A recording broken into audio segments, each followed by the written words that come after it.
Hello students, in last video I explained you benefits of e-business. Today topic is online transactions. E-business refers to shopping through internet और online. Students e-business का meaning है कि आप internet के through shopping करना e-business कहलाता है. Online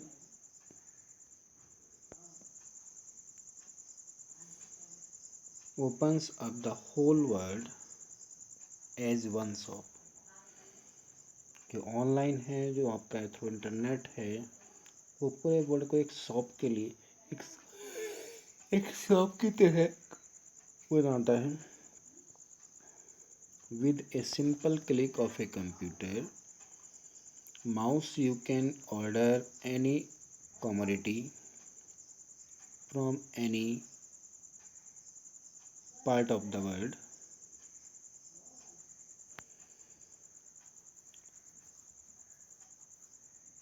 Only click of a mouse of a computer. Computer के माउस को क्लिक करके you can order any commodity. आप किसी भी प्रोडक्ट के लिए ऑर्डर प्लेस कर सकते हैं. From any part of the world, किसी मतलब कंट्री के किसी भी पार्ट, वर्ल्ड के किसी भी पार्ट, किसी भी कोने से.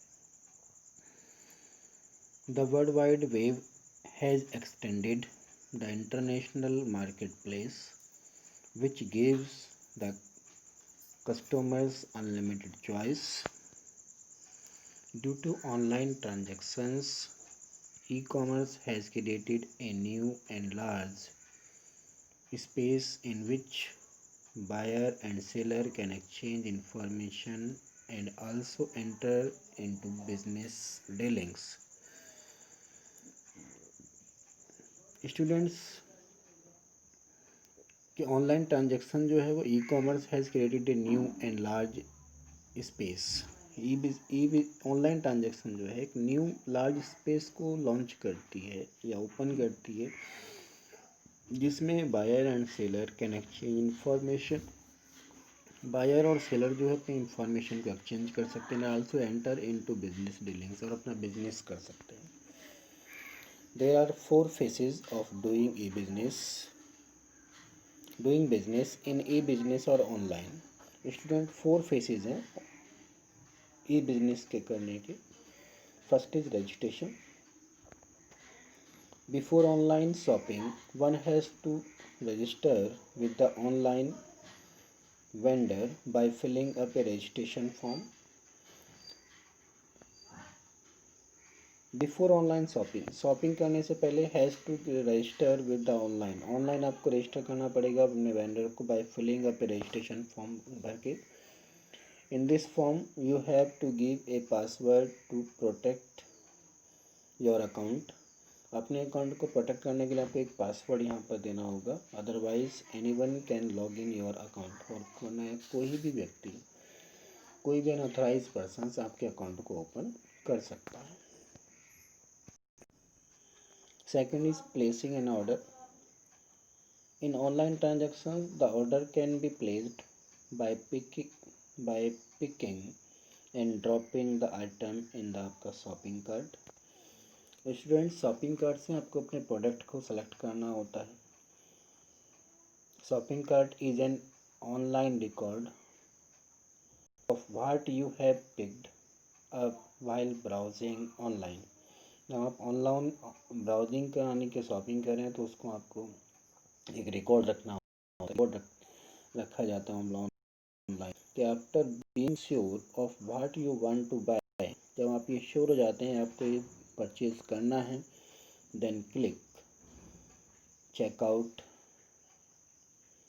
Then checkout from shopping cart. आपको वहाँ से बाहर निकलना होता है शॉपिंग कार्ट से. And choose your payment option. उसके बाद आपको अपना पेमेंट करने के लिए ऑप्शन को चूज़ करना होगा. Third is payment mechanism. In an online phase purchase payment is made through. आप किसी भी वे में परचेज यानी कि पेमेंट कर सकते हैं. First is cash on delivery. It means the buyer makes payment in cash when goods are delivered to him. यानी कि इसमें जो बायर है, इस सिस्टम्स के अकॉर्डिंग जब गुड्स बायर के पास पहुंच जाता है उसके बाद कैश डिलीवरी यानी कि कैश पेमेंट किया जा सकता है। Second, through cheque. The online seller may send his representative to pick up check from the buyer। जो ऑनलाइन सेलर है जिसने अपना गुड्स बेचा है वो अपने किसी रिप्रेजेंटेटिव को बायर्स के पास भेजता है टू पिकअप यानी कि चेक लेने के लिए, बायर से चेक लेने के लिए। तो यहाँ पर आप चेक के थ्रू भी पेमेंट कर सकते हैं। Third, net banking transfer.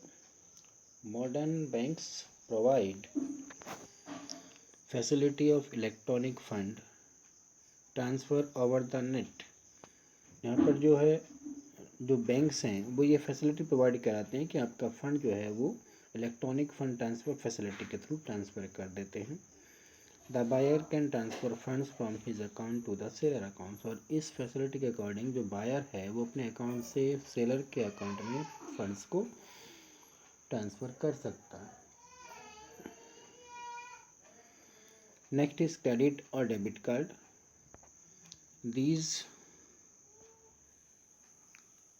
cards are most commonly used medium of online payment. Students, ये जो मेथड्स है, जो कार्ड्स हैं, ज़्यादा यूज़ होते हैं ऑनलाइन पेमेंट करने के लिए।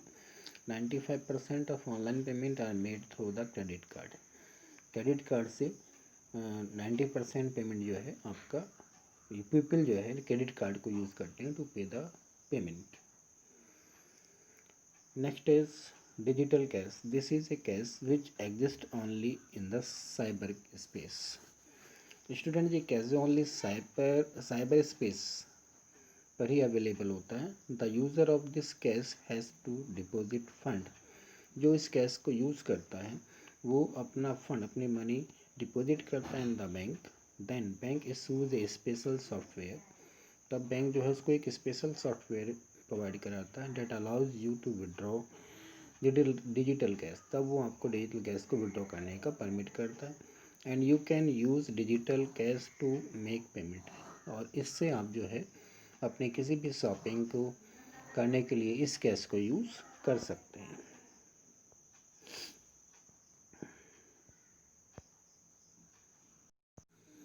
Next is security and safety of E business. The security problem of e commerce can be broadly discussed in the following three categories. First is transactional risk. The common transactional risks of online are: first is default on order taking or giving. Students, sometimes order को taking करते समय या order को लेते समय कुछ default हो जाता है। Seller may deny that customer ever place the order. इसमें ये हो सकता है जो सेलर है वो डिनाई कर देता है कि हमारे पास किसी भी कस्टमर का ऑर्डर, किसी कस्टमर ने ऑर्डर प्लेस नहीं किया है। Secondly, default on delivery. Sometime goods में be delivered at wrong address. कभी कभी जो है जो गुड्स है वो गलत एड्रेस पर पहुंच जाता है और गुड्स या गलत गुड्स जो है वो पहुंच जाता है। Other than order may also be delivered. इसके लिए next is default on payment. Sometime the seller does not get the payment for the goods. कभी कभी सेलर जो है does not get the payment, वो गुड्स का पेमेंट नहीं मिल पाता उसको। Supplied for the goods supplied, जो उसने गुड्स सप्लाई किया, whereas the customer claims but the payment was made, लेकिन कस्टमर कहता है कि मैंने पेमेंट कर दिया है।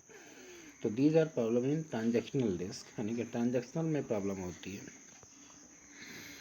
Next is to overcome this problem. अब ऐसी इन प्रॉब्लम को दूर करने के लिए क्या स्टेप्स हैं? तो the seller must confirm that customer has entered the direct information from the आपका cookies. Enter the correct information from the cookies. जो कुकीज़ में अपनी इन्फॉर्मेशन को करेक्ट कर मतलब एंटर करना। Cookies are just like caller ID. Cookies जो है कॉलर आईडी है in telephone. which provide information like customers name, address, previous purchase record etc. ये सारा रिकॉर्ड उस कुकीज़ में अवेलेबल हो जाता है. Customer can also protect himself by shopping from well established websites only. Customer जो है अपने आप को प्रोटेक्ट कर सकता है अपनी खुद की एक वेबसाइट इस्टेब्लिश करके.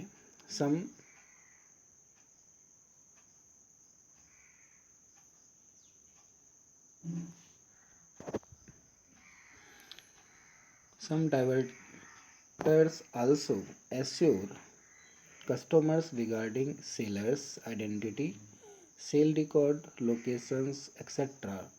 तो site such as may even provide the rating of seller to protect payment. Following steps can be taken. तो साइट such as diverters अपने पेमेंट को प्रोटेक्ट करने के लिए कुछ स्टेप्स यहाँ दिए गए हैं सेलर कस्टमर्स के लिए. सबसे पहले है credit card authentication. This process ensure that the credit card number provide by customer is a valid one. जो कस्टमर ने क्रेडिट कार्ड नंबर यानी कि जो क्रेडिट पेमेंट किया उसके नंबर को उसके क्रेडिट कार्ड के नंबर को चेक किया जाता है कि वो वैलिड है या नहीं. Second, credit card authorization. Okay, this system check whether funds are available in the credit card account of the customer or not. तो ये जो मेथड है क्रेडिट कार्ड ऑथोराइजेशन, इसके थ्रू कस्टमर्स के उस क्रेडिट कार्ड में फंड्स को check किया जाता है कि फंड्स अवेलेबल है या नहीं. Settlement. Once the product is dispatched, जब प्रोडक्ट को डिस्पैच्ड और डिलीवर कर दिया जाता है, the bank will release the funds, उस समय बैंक जो है फंड्स को रिलीज कर देता है and transfer them to businessman bank account, और बैंक बिजनेसमैन के अकाउंट में उसको ट्रांसफ़र कर देता है. Next is data storage risk. Vital information can be stolen और modified to pursue some of the selfish motive और जस्ट फॉर फन. क्या होता है कि आपके स्टोरेज डाटा को कभी कभी स्टोलन कर लिया जाता है, तो उसके लिए the common shortage risk are, तो उसकी जो रिस्क है वो ये है. Virus, vital information under siege. This is the full form of virus. Some of the computer viruses are deadly. They clean up all the आपका इंफॉर्मेशन स्टोर्ड इन द आपका computer memory. Computer की memory में जो भी आपका data है virus उसको clean कर देता है. The virus can enter the computer through email और डिस्क और फ्लॉपीज. इनके थ्रू जो है वायरस कंप्यूटर में एंटर करता है. Viruses hamper the functioning of business. Virus जो है बिजनेस के फंक्शनिंग को हैम्पर मतलब उसको हैम्पर कर देता है यानी कि स्टॉप कर देता है. वायरस ब्रिंग द आपका things to stand still. Virus जो है उस कंप्यूटर को एज इट मतलब उसमें कोई मूवमेंट नहीं होता. Causing huge loss of revenue. इसका रीज़न ये हो सकता है कि बिजनेसमैन को बहुत लॉस हो सकता है, ठीक है, and employ time. Second is hacking. Hacking refers to unauthorised entry into a website. मतलब आपकी वेबसाइट पे कोई अनऑथोराइज्ड पर्सन एंटर कर जाए और आपकी इंफॉर्मेशन को सारा हैक कर ले. हैकर्स ऑफन डिस्ट्रॉय द आपका डाटा, वो आपके डाटा को डिस्ट्रॉय कर देता है एंड इन्फॉर्मेशन को, विच कॉजेज ह्यूज लॉस, जिसके कारण से आपको लॉस हो सकता है. To the owner because it would interrupt the business transactions. वो बिजनेस ट्रांजेक्शन्स को चेंज कर सकता है, मिटा सकता है, रिमूव कर सकता है. तो this problem can be solved by, ये प्रॉब्लम सॉल्व होती है setting up a special crime cell. The government has set up a special crime cell to look into the crimes committed by the hackers and take necessary action against the criminals. तो इस तरह की अगर hackers कोई problem create करता है तो इस तरह का एक सेटिंग की गई है स्पेशल क्राइम सेल जिसके थ्रू उस हैकर्स को पनिशमेंट दिया जाता है. Second is encryptions. It refers to converting the message into a code. Encryption जो तरीका है वो मैसेज को कोड में कन्वर्ट करता है so that unauthorise persons may not understand it, ताकि जो अनऑथराइज पर्सनस है वो आपके उस मैसेज को अंडरस्टैंड ना कर सके। Third is digital signature. Under this method A coded digital certificate is issued by certification authority. इस सिस्टम के अकॉर्डिंग एक डिजिटल सर्टिफिकेट इशूड किया जाता है सर्टिफिकेशन अथॉरिटी के through. This will help in checking the identity और of the sender, sender की identity को चेकिंग करने में हेल्प करता है। Third is risk of threat of intellectual property and privacy. Internet is an open space. Student, internet जो है open space है and any one can open the आपका use internet. It becomes very difficult to keep the information secret. किसी भी information को secret रखने के लिए बहुत डिफ़िकल्ट हो जाता है। Data can be supplied to others who may misuse the information. जो डाटा आपने सप्लाई किया है तो अदर्स उसको मिसयूज़ कर सकता है उस इंफॉर्मेशन को। It's clear.